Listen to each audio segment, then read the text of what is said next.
I thought Sarah was my best friend. I thought my husband loved me. I was wrong about everything. When Sarah confessed she loved David, I felt my world crumble. But what she asked me to do next, that destroyed me completely. My own sister knew all along and never said a word. Now they'll all pay for what they did to me. My name is Rebecca Chen, and I'm a pediatric nurse. I've spent 10 years caring for sick children, believing in the goodness of people. I was married to David for 8 years, and Sarah had been my best friend since college. The confession that changed everything. I came home early from my hospital shift that Tuesday afternoon. My supervisor had sent me home because we were overstaffed, and I was grateful for the unexpected break. I'd been pulling double shifts all week, and my feet ached. All I wanted was a hot bath and maybe some leftover pizza. But when I walked through my front door, I heard crying coming from the living room. Sarah was sitting on my couch, her face buried in her hands. Her shoulders shook with sobs. I dropped my bag and rushed to her side, thinking something terrible had happened. Maybe someone had died. Maybe she'd lost her job. "Sarah, what's wrong?" I asked, kneeling beside her. She looked up at me with red, swollen eyes. Mascara streaked down her cheeks. She grabbed both my hands and held them tight. Her grip was almost painful. "Rebecca, I have to tell you something," she whispered. "I can't keep this inside anymore. It's killing me." My heart started racing. I had no idea what was coming. "I've fallen in love with David," she said. The words hit me like a punch to the stomach. I couldn't breathe. I stared at her, waiting for her to say she was joking. But she wasn't laughing. She was crying harder now. "What?" I managed to whisper. "I'm so sorry," Sarah said, still gripping my hands. "I never meant for this to happen. I fought it for so long, but I can't help how I feel. You have to understand. Please, Rebecca, I need you to understand." I pulled my hands away from hers. My whole body felt numb. This was Sarah, my best friend, the woman who'd been my maid of honor, the person I trusted more than anyone except David himself. "How long?" I asked. My voice sounded strange, distant. 2 years, she admitted. "I've been fighting these feelings for 2 years. I tried to stay away. I tried to date other people, but nothing worked. My heart belongs to him." 2 years, 2 entire years of lies. Of smiling at me while she fantasized about my husband. Of sitting at my dinner table and pretending to be my friend. I stood up slowly, my legs felt weak. I looked down at Sarah, really looked at her, and saw a stranger sitting on my couch. This wasn't my friend. I didn't know who this person was. "Get out," I said quietly. "Rebecca, please. Get out of my house." The impossible request. Sarah stood up, wiping her tears with the back of her hand, but she didn't leave. Instead, she took a step toward me. "Wait," she said. "I haven't finished. There's something else I need to ask you." I couldn't believe she had more to say. What else could there possibly be? But I stood there, frozen, unable to move or speak. Sarah took a deep breath. "I know this is hard to hear. I know you're angry, but I need to ask you something important." She paused, looking directly into my eyes. "Would you consider letting David go?" The room started spinning. I grabbed the back of the couch to steady myself. "What did you just say?" I whispered. "David and I have a special connection," Sarah continued, speaking faster now. "It's something deep and spiritual, something you and he don't have. I know that sounds harsh, but it's true. You can't possibly understand what we have together." My anger started rising, replacing the shock. Heat flooded my chest and climbed up my neck. "What you have together," I repeated. "You don't have anything together. He's my husband."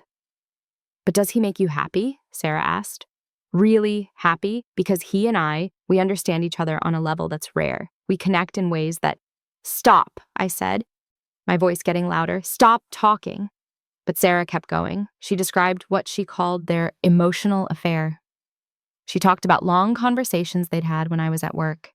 She mentioned inside jokes they shared. She told me about moments they'd spent together that I'd known nothing about. "I promise you, Rebecca," she said, placing her hand over her heart. "I swear on everything I hold sacred. We never physically crossed the line. We never kissed. We never slept together. I would never do that to you." I laughed. But it wasn't a real laugh. It was bitter and cold. "You would never do that to me?" I said. "You're standing in my living room telling me you love my husband, asking me to give him to you like he's a toy I should share. But you would never cross a line?" "I know how this sounds," Sarah said. "But I had to be honest with you. I couldn't keep lying, don't you see? This is me trying to do the right thing. Get out, I said again. Get out now, or I'm calling the police. Sarah's face crumpled. She picked up her purse from the couch and walked toward the door. But before she left, she pulled an envelope from her bag and placed it on the hall table. This letter explains everything, she said softly. Read it when you're ready, please. I need you to understand. Then she left, closing the door quietly behind her. I stared at that envelope for 10 minutes. I knew I shouldn't read it. I knew it would only hurt me more, but I couldn't help myself. I grabbed it, tore it open, and read every single word. My husband's silence speaks volumes. I waited up for David that night. He came home around 9, whistling as he walked through the door. He was in a good mood, smiling, carrying takeout from my favorite Chinese restaurant. Hey, babe, he said. Thought we could have a nice dinner together. You've been working so hard lately. I was sitting on the couch in the dark. I hadn't turned on any lights. When David flipped the switch and saw my face, his smile disappeared. What's wrong? He asked. I held up Sarah's letter. We need to talk. David went pale, actually pale. The color drained from his face so fast I thought he might faint. He set down the takeout bags and stood there, frozen. What is that? He asked, even though I could tell he already knew. Sarah was here today, I said. My voice was surprisingly calm. She told me she loves you. Then she left this letter. David's eyes darted to the letter, then back to my face. He opened his mouth, but no words came out. She said you two have been having an emotional affair, I continued. She said you have a special connection. She said it's been going on for 2 years. Is that true? Rebecca, I can explain. Is it true? I stood up, my voice getting louder. David ran his hands through his hair. He looked at the floor, at the walls, anywhere except at me. Yes, he finally whispered. But it's not what you think. Nothing physical happened, I swear to you. But you have feelings for her. He was quiet for a long moment. I don't know, maybe. I'm confused. She and I, we just connected in this way that I didn't expect. But I love you, Rebecca. I married you. I chose you. Did you? I asked. Because right now, it doesn't feel like you chose me at all. I watched him struggle to find the right words. His mouth opened and closed. He looked desperate, panicked, and in that moment, I knew he was lying. I could see it in his eyes, in the way he couldn't hold my gaze. David, I said quietly, look at me and tell me the truth.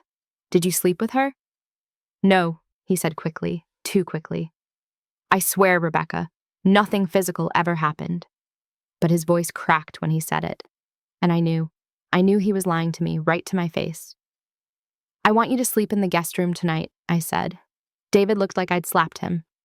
Rebecca, please, we can work through this. We can go to counseling. Don't shut me out. Guest room, I repeated. Now. I expected him to argue. I expected him to fight for our marriage, to beg me to listen, to refuse to leave our bedroom. But he didn't. He just nodded, grabbed a pillow from our bed, and walked down the hall without another word.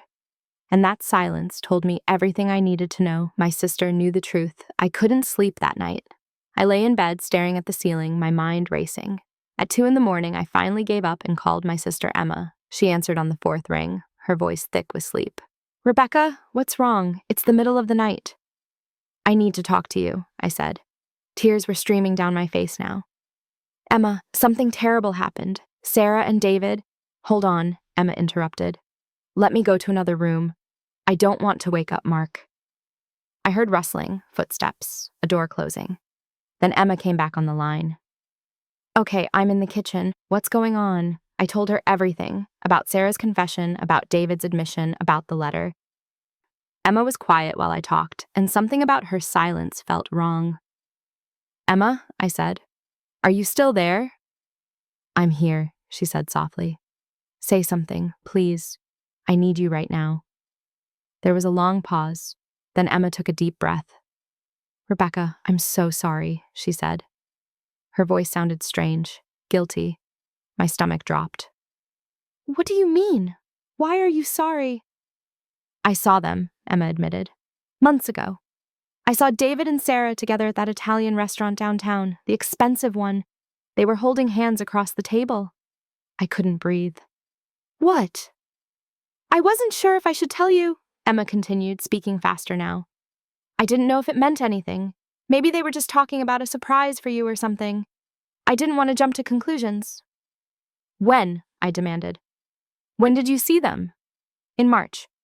4 months ago. 4 months. My sister had known for 4 months and said nothing. You saw my husband holding hands with my best friend and you didn't tell me? My voice was rising. Emma, how could you? I'm your sister. I know, Emma said, and she was crying now too. I know, and I'm sorry. I just didn't want to ruin your happiness. You seemed so content. Things were going so well for you. I thought maybe I was wrong about what I saw. I talked myself out of it. You talked yourself out of it, I repeated. You convinced yourself that your eyes were lying to you. Rebecca, please understand. You betrayed me, I said. You kept their secret. You let me walk around like a fool while everyone knew what was happening behind my back. It wasn't like that, Emma protested. I was trying to protect you. By lying to me? By keeping me in the dark? I was shaking now, anger and hurt mixing together until I couldn't tell them apart. What kind of protection is that? Emma was sobbing on the other end of the line. I'm sorry. I'm so sorry. I didn't know what to do. You should have told me the truth, I said. That's what you should have done. You're my sister. You're supposed to be on my side. I am on your side. I hung up. I couldn't listen to any more excuses. My best friend had betrayed me. My husband had betrayed me. And now my own sister, my only sibling, had betrayed me too. I was completely alone, uncovering the evidence. For the next week, I became someone I didn't recognize. Every night, after David fell asleep in the guest room, I crept through our house like a detective. I went through his phone records, his credit card statements, his email accounts. I checked every drawer, every pocket, every hidden corner, and I found everything. Hotel charges going back 18 months, the Riverside Inn, the Plaza, the little bed and breakfast 2 towns over. Always on nights when I worked late shifts at the hospital. Dinner reservations at romantic restaurants, expensive bottles of wine, desserts for 2. Text messages he'd deleted but that were still backed up in the cloud. Messages that made my skin crawl. Can't wait to see you tonight. Last night was amazing. I love you more every day. The evidence was overwhelming. They'd been sleeping together. David had lied straight to my face, but I didn't confront him. Not yet. Instead, I hired a private investigator. Her name was Jennifer, and she came highly recommended. She was professional, efficient, and didn't judge me when I showed up at her office with dark circles under my eyes and shaking hands. Jennifer worked fast. Within 3 days, she had photos. David and Sarah kissing in his car. David and Sarah checking into a hotel. David and Sarah having lunch in the park, her head on his shoulder. Then Jennifer found something that made my blood run cold. Your friend Sarah, Jennifer said, sliding a document across her desk. She's been doing some research. Life insurance policies. Specifically, policies on you. I stared at the paper. It was a printout of Sarah's internet search history. How to take out life insurance on someone else. Can a friend be a beneficiary? How much is a standard life insurance payout? There's more, Jennifer said gently. Your husband took out a $500,000 policy on you 6 weeks ago. Sarah helped him fill out the paperwork. I have copies. The room started spinning again. I gripped the edge of Jennifer's desk. They were planning to kill me, I whispered. I can't say that for certain, Jennifer said carefully. But the timing is suspicious. And given everything else you've told me, I think you should take this to the police. That night, I sat in my car outside the coffee shop where David and Sarah met every Wednesday evening. I watched through the window as they sat close together, laughing. Sarah reached across the table and touched David's face. He caught her hand and kissed her palm. Then he leaned over and kissed her lips. I took out my phone and recorded everything. Emma's role in the betrayal. I couldn't ignore Emma forever. She kept calling, leaving voicemails, sending texts. Finally, I agreed to meet her at her apartment. I needed to know the whole truth. Emma opened the door with red eyes. She'd been crying. Rebecca, she said, thank you for coming. I've been so worried about you. I pushed past her into the apartment. Tell me everything, I said. And don't lie to me, not one more lie. Emma closed the door and wrapped her arms around herself. What do you want to know? Everything you've been hiding from me. I want all of it, right now. Emma's face crumpled. She sank onto her couch and put her head in her hands. I didn't want to hurt you. Too late for that. Talk. Sarah called me after she saw you and David at that restaurant, Emma began slowly. She wanted to know if I'd noticed anything between her and David. I told her I had. We met for coffee, and she told me everything about their affair, about how much she loved him. My fists clenched. And she offered me money, Emma whispered. $5,000 to keep quiet, to not tell you what I'd seen. The betrayal cut even deeper. You took it? Emma nodded, tears streaming down her face. I'm so sorry. Mark and I were behind on our mortgage. We were about to lose the house. I told myself it was just money, that it didn't mean anything, that maybe you'd never find out. What else? I demanded. What else did you do? Sarah promised me more money once you and David got divorced, Emma continued. She said she'd give me another $10,000. All I had to do was help her. Help her how? Emma took a shaky breath. She wanted to know your schedule, when you worked late, when you'd be home, I told her. I sent her your calendar. Rebecca, I'm so sorry. I didn't know what they were planning. I swear I didn't know. I felt sick. My own sister had been feeding Sarah information about my whereabouts. She'd been helping them coordinate their affair. Did you know about the life insurance policy? I asked. Emma's head snapped up. What life insurance policy? David took out a $500,000 policy on me. Sarah helped him do it. Emma went white. Oh my God, Rebecca, I didn't know about that. I swear, I thought it was just an affair. I thought once you divorced, they'd be together and that would be it. I never imagined. Get out, I said quietly. What? Get out of my sight. You're not my sister anymore. I don't have a sister. Rebecca, please. Emma reached for me. I stepped back. You sold me out for $5,000. You put me in danger for money. I never want to see you again.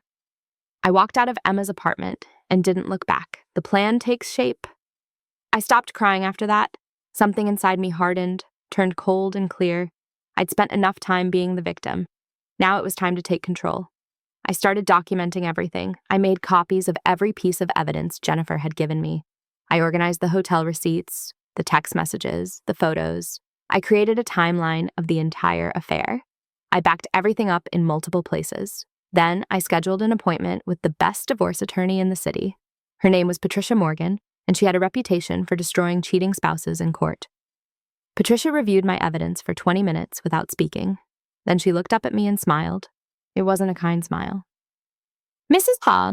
Chen, she said, by the time I'm done with your husband, he won't have a penny to his name. You'll get the house, his retirement fund, alimony, everything. He won't be able to afford to take Sarah out for coffee. Good, I said. That's exactly what I want. But divorce wasn't enough. I wanted David to lose more than just money. I wanted him to lose everything. I found out where David worked and who his boss was. Then I created an anonymous email account and sent his boss a detailed report. I included evidence that David had been using company time to meet with Sarah. I attached screenshots of emails he'd sent from his work computer. I showed how his affair had affected his job performance. David's boss called him in the next day and put him on probation. But I still wasn't done. I started researching Sarah. I dug into her life the same way I dug into David's, and I found something interesting. Sarah had a fiancé. His name was Marcus, and Sarah had never mentioned him to me, not once in all the years I'd known her. I found Marcus's phone number and sent him a text. We need to talk about Sarah. It's urgent. He called me an hour later. Who is this? Marcus asked. My name is Rebecca Chen, I said. I'm Sarah's friend.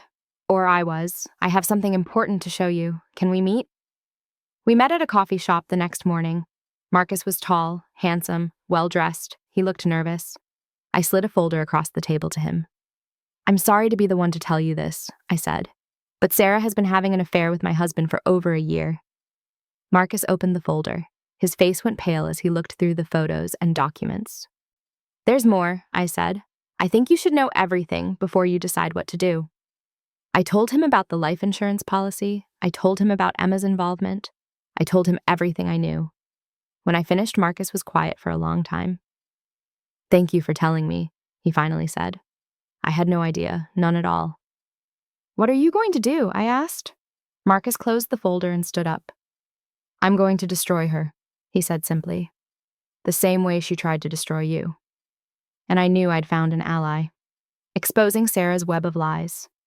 Marcus and I started meeting regularly. We compared notes, shared information, built our case together, and Marcus had plenty to share. Sarah isn't who she pretends to be, Marcus told me over coffee one afternoon. I started digging after our first meeting. You're not going to believe what I found. He was right. I didn't believe it at first. Marcus had hired his own investigator, and that investigator had discovered that Sarah had been cheating on Marcus with multiple men, not just David, at least 3 others that Marcus could confirm. She's been living a double life, Marcus said bitterly. Triple life, quadruple life, I don't even know anymore. She told me she was working late, going on business trips, but she was with other men, with your husband. I'm so sorry, I said, and I meant it. Marcus was a victim too. There's something else, Marcus continued it. He pulled out another folder. Sarah works in accounting for a marketing firm. I have a friend who works there. He told me the company has been investigating internal theft for the past 6 months. Someone's been skimming money from client accounts. Sarah, I said. Marcus nodded. She's been stealing, and she blamed it on her coworker, a woman named Jennifer Rodriguez. Jennifer almost lost her job. She's been under investigation this whole time while Sarah walked free. I felt sick. How had I never seen who Sarah really was? How had I been so blind? What if we exposed her? Marcus said. What if we went public with everything? The affairs, the theft, all of it. How? I asked. Marcus smiled. It was a cold smile that reminded me of my attorney's smile. Social media. Sarah's careful about her online presence. She's built this perfect image of herself. What if we shattered that image? We spent the next week planning. Marcus gathered more evidence about Sarah's theft. He contacted Jennifer Rodriguez, who was more than happy to help once she learned the truth. Jennifer provided emails, documents, proof that Sarah had framed her. I contacted Sarah's company and sent them an anonymous tip with all the evidence attached. They launched a formal investigation within hours. Then Marcus created a detailed post exposing Sarah's affairs. He included just enough information to be damaging, but not enough to be sued for libel. He tagged Sarah's friends, her family, her coworkers. The post went viral in her social circle within hours. Sarah's phone started ringing. Her friends called her family called her boss called her, and I watched from a distance as her perfect life fell apart piece by piece. Marcus called me that evening. Her company fired her, he said, and I broke off our engagement in front of her entire family. I wanted them all to know what kind of person she really is. I should have felt happy. I should have felt victorious, but all I felt was empty. Thank you, I told Marcus. For everything. Thank you, he replied. For opening my eyes before I made the biggest mistake of my life. The final confrontation, I decided it was time to end this once and for all. I called Sarah, David, and Emma and asked them all to come to my house on Saturday afternoon. I told each of them I wanted closure. I told them I was ready to forgive and move forward. They all agreed to come. Saturday afternoon arrived. I'd spent all morning setting up. I'd connected my laptop to the TV. I'd organized all my evidence into folders. I'd prepared everything I wanted to say. Sarah arrived first. She looked terrible. Her eyes were puffy. Her hair was unwashed. And she'd lost weight. She tried to hug me, but I stepped back. Thank you for giving me a chance to explain, she said. I didn't respond. David came next. He looked nervous, but hopeful. Rebecca, he said. I'm glad you called. I've missed you so much. I've been thinking about us, about our marriage. I want to fight for us. Still, I said nothing. Emma was the last to arrive. She rushed in and tried to grab my hands. Rebecca, I'm so happy you called. I've been praying you forgive me. You're my sister. I love you so much. I pulled away and walked to the center of the room. Please sit down, I said, all of you. They sat on the couch, looking at each other uncomfortably. They didn't know I'd invited all 3 of them. They'd each thought it would be a private conversation. I asked you all here because I have something to show you, I said calmly. I picked up the TV remote. I want you to watch this. I pressed play. The screen filled with a recording of David and Sarah kissing outside a hotel. Then another photo. And another. Hotel receipts, text messages, all projected on the screen for everyone to see. Sarah stood up. Rebecca, I can explain. Sit down, I said. My voice was ice. I'm not finished. I played more recordings, audio of David and Sarah talking about me, laughing about how clueless I was. Photos of them together at restaurants, in parks, in hotel rooms. David tried to speak, but I held up my hand. "There's more," I said. I pulled up the documents about the life insurance policy. "You took out a policy on me, $500,000. With Sarah's help." The color drained from David's face. "It wasn't like that." "Then what was it like?" I demanded. "Tell me, were you planning to kill me? Were you going to stage an accident? Poison me? What was the plan?" "There was no plan," David shouted. "Sarah suggested the insurance. She said it was smart for all married couples. I didn't think anything of it." "You didn't think," I repeated. "That's the problem, David. You never think." I turned to Emma. "And you, my sister, you took money to stay quiet. You fed Sarah my schedule. You helped them." Emma was crying. "I didn't know about the insurance. I swear, Rebecca. I thought it was just an affair. I never would have." "But you did," I interrupted. "You did help them, for money." I walked to the table and picked up a folder. "I've already filed for divorce. David, you'll be served papers on Monday. Patricia Morgan is my attorney. By the time she's done with you, you won't have anything left. The house is mine. Your retirement fund is mine. You'll be paying me alimony for the next 10 years. I turned to Sarah. "Marcus knows everything. He's left you. Your company knows about the theft. You've been fired. Jennifer Rodriguez is pressing charges, and everyone in your social circle knows what kind of person you really are." Sarah collapsed back onto the couch, sobbing.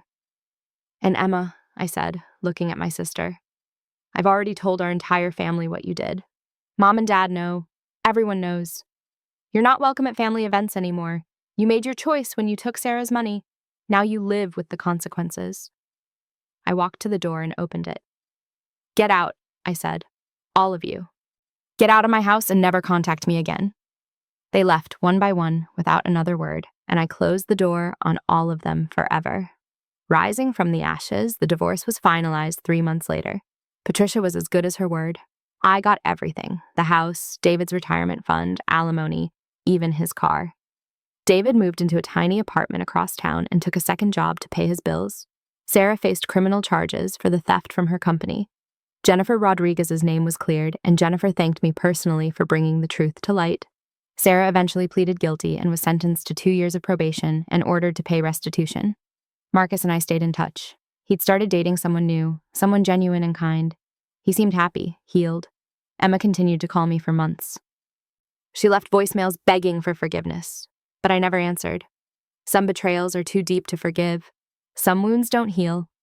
I decided I needed a fresh start. I transferred to a different hospital across the city. I found a therapist named Dr. Patel who specialized in trauma and betrayal. I started going to therapy twice a week. "You've been through something terrible," Dr. Patel told me in one of our first sessions. "But you're not broken. You're strong. You survived." It took time to believe her. There were days I didn't want to get out of bed, days when I cried in my car before my shift, days when I questioned everything about myself and my judgment. But slowly, things got better. I made new friends at work. I started taking yoga classes. I adopted a rescue dog, a sweet golden retriever I named Hope. I began to rebuild my life piece by piece. 6 months after the divorce, I moved out of the house. It had too many memories, too much pain. I found a small apartment downtown with big windows and hardwood floors. I painted the walls soft blue and filled the space with plants. One Saturday morning, I stood in my new kitchen, making coffee and watching the sunrise. Hope was asleep at my feet. The apartment was quiet and peaceful. It was mine, all mine. My phone buzzed with a text from Marcus. "How are you doing?" "Good," I typed back. "Really good." And I meant it. I'd lost my husband, my best friend, and my sister. I'd been betrayed by the people I trusted most in the world. But I'd survived. I'd fought back. I'd taken control of my life. I was stronger now than I'd ever been. I knew my worth, and I knew I deserved better than lies and betrayal. I knew I could trust myself. The sun rose higher, filling my apartment with golden light. I took a sip of coffee and smiled. I'd learned something important through all of this. People will show you who they really are if you pay attention, and when they do, believe them. David had shown me he was capable of betrayal. Sarah had shown me she cared more about herself than our friendship. Emma had shown me she could be bought. And I'd shown myself that I was capable of surviving anything. that I could face the worst pain imaginable and come out the other side, that I deserved a life built on honesty, respect, and real love. I was free, finally, truly free, and I was ready for whatever came next.